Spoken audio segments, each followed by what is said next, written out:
Hello guys, study for happiness में आपका बहुत बहुत स्वागत है। आज हम संस्कृत की संधि पढ़ेंगे, जो बहुत इजी में। वैसे हिंदी और संस्कृत की तकरीबन सेम सी ही संधियाँ होती हैं, पर आज हम संस्कृत की संधि स्वर संधि पढ़ने वाले हैं। व्यंजन संधि हम नेक्स्ट वीडियो में पढ़ेंगे। तो संधि शुरू करते हैं। दो वर्णों के आपस में मिल जाने से जो विकार उत्पन्न होता है वह संधि कहलाती है। गाइस, सबसे पहली लैंग्वेज वो जो डिफाइन होती है, परिभाषा होती है, ये आई जाती है कि एक तो समास की, एक संधि की। तो दो वर्णों के आपस में मिल जाने से जो विकार उत्पन्न होता है वह क्या कहलाता है? संधि कहलाता है। ये सबको पता है, संधि तीन प्रकार की होती हैं: स्वर संधि, व्यंजन संधि और विसर्ग संधि। तो आज हम स्वर संधि पढ़ने वाले हैं। तो स्वर संधि की वैसे परिभाषा आती नहीं है, फिर भी दो स्वरों के मेल से उत्पन्न विकार स्वर संधि कहलाता है। ठीक है, अब पहली संधि हम पढ़ते हैं, दीर्घ संधि। तो गाइस, इसका सूत्र याद रखना पड़ेगा। बाकी आपकी संधि है ना, इजीली हम लोग लर्न कर लेंगे। ठीक है, पर सूत्र इसका याद रखना पड़ेगा। अकह सवर्णे दीर्घ। तो छोटा सा ही है, ज़्यादा टफ नहीं है।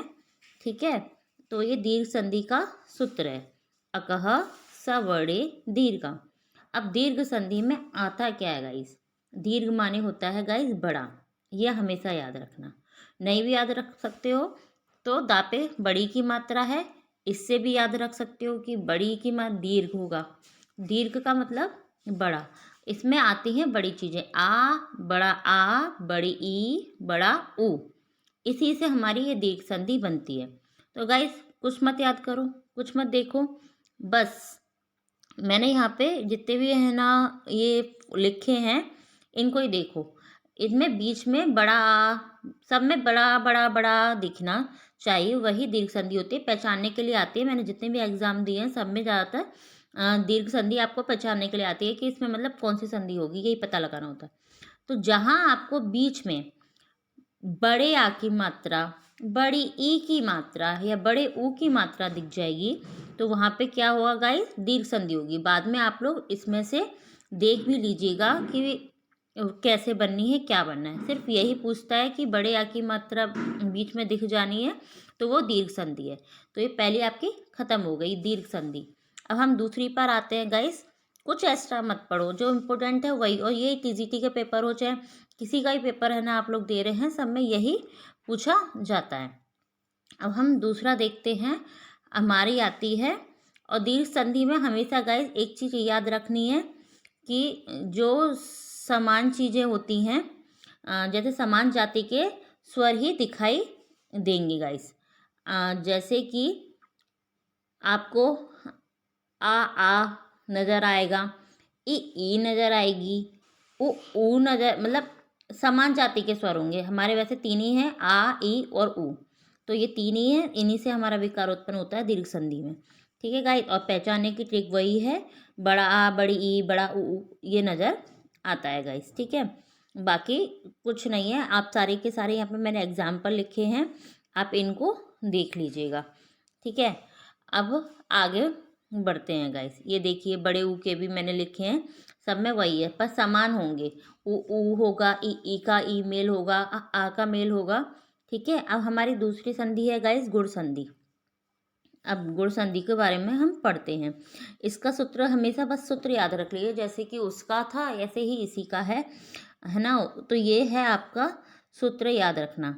और पर हिंदी में ऐसा कोई सूत्र वूत्र याद नहीं रखना होता है, हिंदी में संस्कृत में ही याद रखना होता है। इसमें सिर्फ दो वर्ड आएंगे। दीर्घ संधि बड़े आ, बड़ी, बड़े ऊ से मिलेगी, है ना। और ये बनेगी छोटे छोटी ए और छोटे ओ से। ठीक है, गुण संधि छोटी ए छोटे ओ से बनेगी। ठीक है गाइस, तो इसमें जब आ या आ के साथ ई जुड़ेगा तो दोनों मिलकर ए हो जाएंगे। ठीक है, क्या मिलेगा? छोटा आ या बड़ा आ मिलेगा, और साथ में छोटी ई या बड़ी ई जुड़ेंगे, तभी ये ए हो जाएंगे, ए। तो गाइस, बोलने में भी हमारा निकलता है ए। तो आ और ई करके जुड़ते हैं, तो वही गाइस गुण संधि में हमारा आ जाता है। इसकी ट्रिक कुछ नहीं गाइस, मैं ज़्यादा लंबा वीडियो नहीं करना चाहती, क्योंकि बहुत लोग सब कुछ पढ़ा देते हैं। हमें सिर्फ ट्रिक है कि हम आसानी से बस पहचान लें। हमें कैसे पता चल जाए। ठीक है, तो इसमें हमेशा याद रखना गाइस, छोटी छोटी ए की मात्रा, छोटे ओ की मात्रा, ये सारे उदाहरण हैं गाइस। बाकी कुछ नहीं लर्न करना, सब पेपरों में, मैं आपसे बार बार कह रही हूँ, मैंने कई पेपर दिए हैं, सब में यही पूछा जाता है कि गुण संधि है इसमें। तो ट्रिक इसकी है, छोटी ए की मात्रा, ऊपर ए की मात्रा दिखेगी, छोटी ए की मात्रा या छोटे ओ की मात्रा बीच में, ये याद रखना, बीच में, आगे पीछे मत देखना, ओनली बीच में। ठीक है गाइस, हमारी गुण संधि भी बस ये उदाहरण है। दीर्घ संधि में हमें बड़े आ की मात्रा याद रखनी है बीच में, और इसमें हाँ, गुण संधि में छोटी ए और छोटे ओ की मात्रा बीच में, सिर्फ इतना याद रखना है गाइस। अब आगे चलते हैं गाइस। आगे हमारी संधि आ जाती है वृद्धि संधि। अब वृद्धि और दीर्घ में अंतर हो जाता है। वृद्धि माने भी लगता है कि यार वृद्धि बोल रहा है तो वृद्धि माने भी बड़ा होगा, दीर्घ माने भी बड़ा होगा। तो दीर्घ पे मैंने आपको ट्रिक क्या बताई थी गाइस, बड़ी ई की मात्रा लग रही है तो ऐसी बात है, याद रखो, बड़ी ई की मात्रा लग रही है दीर्घ पे तो यही बड़ा होगा, पर इस पे तो नहीं लग रही, इस पे तो वृद्धि है, रा उड़ रहा है नीचे, है ना, तो इसमें तो कोई ऐसा कंफ्यूजन है ही नहीं। पर इसकी ट्रिक क्या है, बड़े ओ की मात्रा और बड़ी ए, तो गाइज इसमें आएगी बड़ी ए की मात्रा और बड़े ओ की मात्रा। ठीक है गाइज, अब बीच में सिर्फ यही ध्यान रखना है कि जहाँ पे बड़ी ए की मात्रा होगी, बड़े ओ की मात्रा होगी, तो वहीं पे आपकी वृद्धि संधि हो जाएगी गाइज। ठीक है, और उसमें गुण संधि में क्या था, छोटी ए की मात्रा और छोटे ओ की मात्रा, इसमें 2 मात्रा याद रखी बस गाइस। ठीक है, वृद्धि और दीर्घ मिलते जुलते हैं ना, तो दीर्घ में हमने बड़ी की मात्रा बता ही दिया कि कैसे पहचान लेंगे, तो वहाँ पे 1 मात्रा लग रही है, लेकिन ये वृद्धि है, बेचारे को बड़ी की आगे मात्रा नहीं मिली, इसलिए उसने क्या किया, अपने बीच में जो वो है, तो वहाँ पे बड़ी ए की मात्रा और बड़े ओ की मात्रा लगा ली गाइस। ठीक है, तीसरी भी हमारी खत्म गाइस, सिर्फ इतना याद रखना है। अब आगे हम पढ़ते हैं गाइस, चौथी आती है हमारी यण संधि।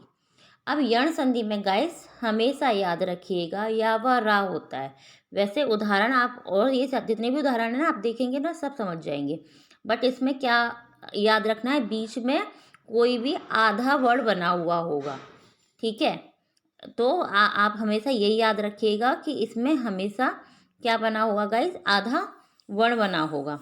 जैसे कि ये आपके लिखे हुए हैं सारे के सारे, मैंने आपको उदाहरण दे रखे हैं। ई के जब वा विकार, अगर हमें या का विकार करना है तो ई और आ का मेल, ई के साथ में, छोटी या बड़ी ई के साथ में कोई भी भिन्न स्वर का मेल होने पे तो या बनता है। ठीक है, अब जो मात्राएं होंगी उस हिसाब से उसकी मात्राएं लग जाती हैं। ठीक है, और बाकी लेकिन है ना, अगर आपसे है ना सिर्फ शब्द पूछता है कि इसमें कौन सी संधि है, तो हमेशा याद रखना गाइस, बीच में कोई भी आधा शब्द लटका हुआ है वही आपकी यण स्वर संधि में आएगा गाइस। ठीक है, ये इतना ध्यान रखना गाइस। हमारी यण संधि भी खत्म हो गई। अब हमारी आती है आपकी 5वीं संधि। वो गाइस 5वीं हमारी है ये अयादी संधि। अयादी संधि में भी गाइस कुछ नहीं है, इसमें अय आय अव और आव का वो होता है।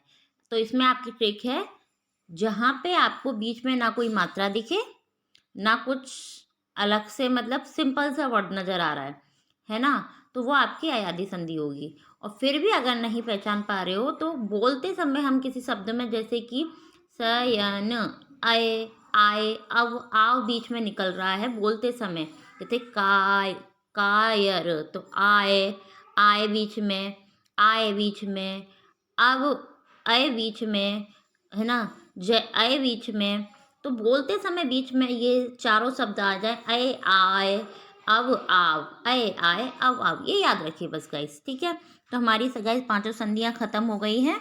ठीक है, और इसके आगे आपको कुछ नहीं बचता है, तो बस आप यही ध्यान रखिएगा कि दीर्घ संधि आपकी, उसमें बड़ा आ बीच में या बड़ी ई या बड़ा ऊ बीच में नजर आता है मात्रा, है ना, और फिर वृद्धि संधि में आपकी गाइस छोटी ए की मात्रा छोटे ओ की मात्रा नजर आएगी। फिर वृद्धि संधि के बाद आपकी गुण, नहीं गाइस सॉरी, वृद्धि संधि में आपकी बड़ी ओ की और बड़ी ए की मात्रा नजर आएगी, क्योंकि दीर्घ और वृद्धि दोनों बड़े बड़े में आते हैं। गुण संधि में आपकी छोटी ए की